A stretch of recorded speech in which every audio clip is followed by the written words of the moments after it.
एक छोटे से गांव सिमुलबुनी में सुबह की पहली किरणें मिट्टी की दीवारों पर पड़ते ही जैसे जीवन फिर से सांस लेने लगता था। खेतों की सौंधी खुशबू हवा में घुली हुई थी और गांव का हर कोना शांति से भरा था। इसी गांव में रहती थी झनक, एक साधारण लेकिन बेहद सुंदर और मासूम लड़की जिसकी आंखों में अनगिनत सपने तैरते रहते थे। उसकी मां नूतन ने जीवन में न जाने कितने दुखों का सामना किया था। अनिरुद्ध नाम का एक शख्स जो कभी गांव का था, नूतन को धोखा देकर चला गया था।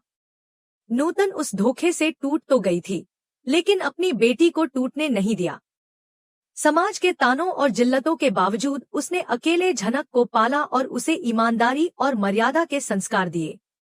झनक गांव के सरकारी स्कूल में पढ़ती थी और पढ़ाई में हमेशा सबसे आगे रहती थी।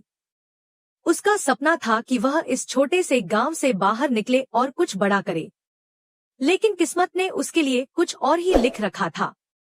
गांव की शांत जिंदगी उस समय बिखर गई जब मुखिया के बिगड़ैल बेटे और उसके साथियों की नजर झनक पर पड़ी। उन्होंने झनक को तरह तरह से परेशान करना शुरू कर दिया।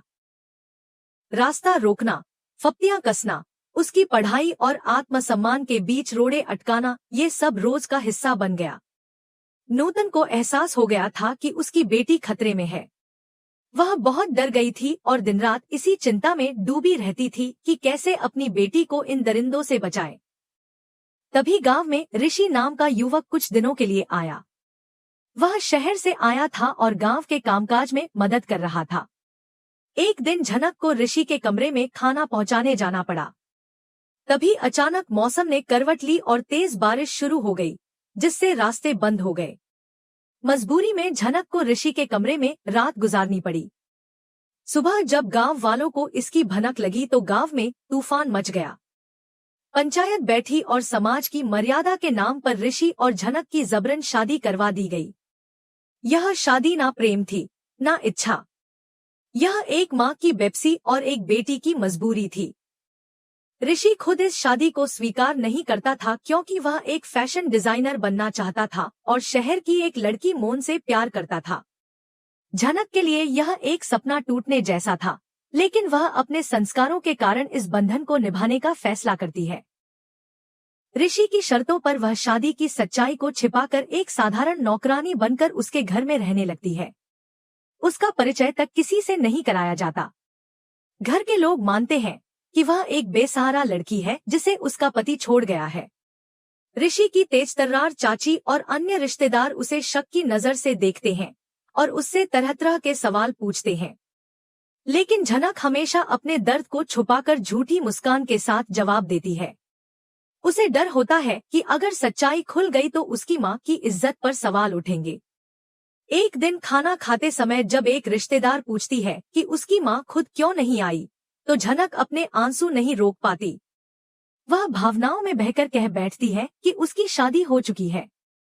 यह सुनकर कमरे में सन्नाटा छा जाता है।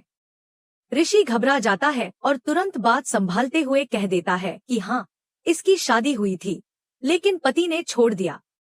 यह सिर्फ 2 वक्त की इज्जत की रोटी के लिए यहाँ काम कर रही है। ऋषि के अभिनय से घर वालों को झनक के प्रति सहानुभूति हो जाती है और वे उसे एक दुखियारी परित्यक्ता मानने लगते हैं। इसी बीच कहानी में एंट्री होती है मोन की, एक आधुनिक, आत्मनिर्भर और खुशमिजाज लड़की की जो ऋषि की प्रेमिका थी और एक कॉलेज प्रोफेसर थी। उसे झनक के बारे में कुछ भी नहीं पता था। जब वह पहली बार ऋषि के घर आई तो झनक से उसकी मुलाकात हुई। झनक अपनी सच्चाई छुपाने के लिए उसे अपना नाम फूलन देवी बताती है। मोन को झनक की सादगी, गांव की बोली और ईमानदारी बहुत भाती है। उसे लगता है जैसे वह एक ताजगी भरे झोंके से मिल रही हो। धीरे धीरे मोन और झनक के बीच गहरी दोस्ती हो जाती है। मोन झनक को अपनी बहन मानने लगती है। वह उससे अपने सपनों, शादी की तैयारियों और ऋषि के साथ अपने भविष्य की योजनाओं के बारे में बात करती है। झनक मुस्कुराती है, लेकिन उसके दिल में एक अजीब सी टीस उठती है। वह जानती थी कि मोन और ऋषि की शादी होने वाली है और वह खुद इस रिश्ते के बीच एक अनचाहा सच बन चुकी है। मोन के साथ बिताए हर पल में झनक को 2 भावनाएं घेर लेती हैं, एक सुकून और एक पीड़ा। वह मोन की बातें सुनती है, मुस्कुराती है और उसका साथ देती है, लेकिन अकेले में उसका दिल रोता है। वह जानती है कि यह सब किसी दिन टूटेगा। एक दिन जब ऋषि के जेठ जी अखबार पढ़ रहे होते हैं और किसी काम से उठते हैं तो वह झनक को बुलाते हैं और कहते हैं, जरा देखना इस अखबार का नाम क्या है। उस अखबार के एक कोने में एक खबर छपी थी जो आने वाले तूफान का संकेत देने वाली थी। झनक के चेहरे पर उस समय न कोई हिचकिचाहट थी, न कोई डर। जब जेठ जी ने उससे पूछा कि अखबार का नाम क्या है, वह आत्मविश्वास से बोली, जी, वॉइस ऑफ द पेंट्रीमैन। उसकी स्पष्ट आवाज सुनकर पूरा परिवार जैसे स्तब्ध रह गया। सबके चेहरों पर हैरानी थी। अब तक वे यही मानते आ रहे थे कि झनक किसी पिछड़े गांव से आई एक साधारण लड़की है, जिसे सिर्फ 2 वक्त की रोटी की तलाश थी, जिसके पास ना शिक्षा थी ना कोई समझ। यहाँ तक कि ऋषि ने भी उन्हें यही यकीन दिलाया था कि वह जबरन उनके बेटे के साथ शहर चली आई थी। लेकिन उस एक जवाब ने झनक के भीतर छुपे आत्मविश्वास और शिक्षा का प्रमाण दे दिया। जब किसी ने पूछ लिया कि क्या वह स्कूल जाती थी, झनक कुछ पल रुकी, फिर बोली, हाँ, जाती थी और अपनी कक्षा में हमेशा अव्वल भी आती थी। घर के सभी लोग जैसे एक झटके में उसे नए नजरिए से देखने लगे। वह झनक जो कल तक घर की सफाई कर रही थी, जो गोबर से आंगन चमका रही थी, उसी के भीतर यह ज्ञान, यह समझदारी, यह आत्मसम्मान छिपा था। यह किसी ने नहीं सोचा था। एक रिश्तेदार चुटकी लेते हुए कहता है, अरे वाह झनक, तुम तो निकली छुपी रुस्तम। और कौन कौन से गुण छुपा रखे हैं, अब बता भी दो।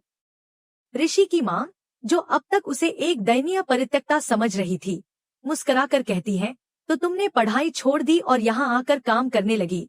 झनक की आंखों में एक हल्का सा दर्द उभरता है। फिर वह धीमे स्वर में बताती है कि वह 12वीं की परीक्षा देने ही वाली थी जब उसकी शादी हो गई और उसे शहर आना पड़ा।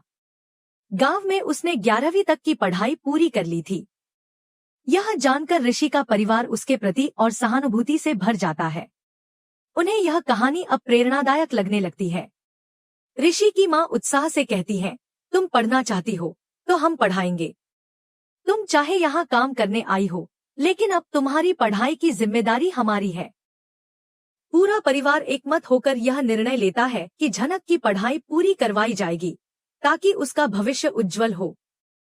लेकिन जहां पूरे घर में उत्साह का माहौल था, वहीं ऋषि के चेहरे पर चिंता की लकीरें और गहरी हो गई थी। उसे यह भय सताने लगा था कि अगर झनक पढ़ाई शुरू कर देती है और यहीं रुक जाती है तो वह कब जाएगी, और उसका यह छुपा हुआ रिश्ता सबके सामने उजागर होने का खतरा और बढ़ जाएगा। उसे झनक से पीछा छुड़ाना था, मगर वह खुलकर कुछ कर नहीं पा रहा था। वह मन ही मन बुदबुदाता है, देखो अभी पढ़ाई की बात मत करो। उसे गांव लौटना चाहिए, लेकिन बाहर से वह झूठी मुस्कान के साथ कहता है, मोन भी तो 12वीं में है, उसके एग्जाम्स आने वाले हैं। झनक को भी तो फॉर्म वगैरह भरने होंगे। वह बातों ही बातों में यह संकेत देने की कोशिश करता है कि झनक को गांव जाकर परीक्षा की तैयारी करनी चाहिए। उसका असली मकसद था कि झनक यहाँ से जल्द चली जाए और वह मोन के साथ अपने रिश्ते को दोबारा संवार सके। पर झनक अब उस डर और बेपसी से ऊपर उठ चुकी थी। उसने पहली बार खुद के लिए कुछ सुना था, पढ़ाई, शिक्षा, सम्मान, और यह बात उसे उम्मीद से भर गई थी। अब कहानी एक नाजुक मोड़ पर थी, जहां एक और झनक के जीवन में नई संभावनाओं के द्वार खुल रहे थे, वहीं ऋषि के झूठ की नींव डगमगाने लगी थी। उसके भीतर यह डर बढ़ता जा रहा था कि अगर यह राज खुल गया कि उसने जबरन झनक से शादी की और पूरे परिवार से सच छिपाया, तो सब कुछ खत्म हो जाएगा। उसे मोन से हाथ धोना पड़ेगा और उसकी माँ का भरोसा टूट जाएगा। यह राज आखिर कितने दिनों तक छुपा रह सकता था? एक न एक दिन सबके सामने आना ही था, शायद मोन और ऋषि की सगाई के दिन, या शादी की तैयारियों के दौरान, जब गांव से नूतन या कोई और अचानक आकर झनक को बहू कहकर पुकारे, या शायद खुद झनक ही साहस जुटाकर सब कुछ बता दे। जिस दिन यह होगा, वह दिन सबकी जिंदगी में तूफान ले आएगा। मोन, जो झनक को अपनी बहन समान मानती थी, जब यह सच जानेगी कि झनक ही उसकी सौतन है, तो उसका दिल चकनाचूर हो जाएगा। उसे महसूस होगा कि सिर्फ ऋषि ने नहीं, बल्कि झनक ने भी उसके साथ धोखा किया है। उसकी आंखों में आंसू होंगे और मन में एक गहरी नफरत। वह टूट टूट जाएगी प्रेम में भी, भरोसे में भी। उधर ऋषि को अपने परिवार के गुस्से और विश्वासघात का सामना करना पड़ेगा। उसकी मां, जो झनक को बेटी मान चुकी थी, उसे दुत्कारेंगी। जेठ जी, जो उसकी समझदारी पर गर्व करते थे, निराश हो जाएंगे। और झनक, उसे फिर से कटघरे में खड़ा किया जाएगा। वह जो अब तक अपने दर्द को छुपाकर मुस्कुराती रही थी, अब उस पर झूठ बोलने और परिवार में घुसपैठ करने का आरोप लगेगा। अगर इसी मोड़ पर कोई और बड़ा रहस्य खुल जाए, जैसे कि मोन और झनक वास्तव में सौतेली बहनें हैं, या मोन का पिता नूतन के अतीत से जुड़ा कोई व्यक्ति है, तो यह मोन के लिए और भी बड़ा झटका होगा। उसे एक साथ अपने प्रेम का खोना, बहन से विश्वासघात और मां के अतीत का बोझ सब सहना पड़ेगा। ऋषि के मन में धीरे धीरे झनक के प्रति एक अजीब सा आकर्षण पैदा होने लगेगा। उसकी सादगी, उसका त्याग, उसकी चुपचाप सहने की आदत, यह सब उसे झकझोर देगा। जब सब उसे दोषी ठहराएंगे, तब वही झनक ऋषि के लिए ढाल बन सकती है। शायद यही वह पल होगा जब ऋषि झनक को सच्चे अर्थों में अपनी पत्नी मानने लगे। तो इस दर्द से उबरने में समय लगेगा।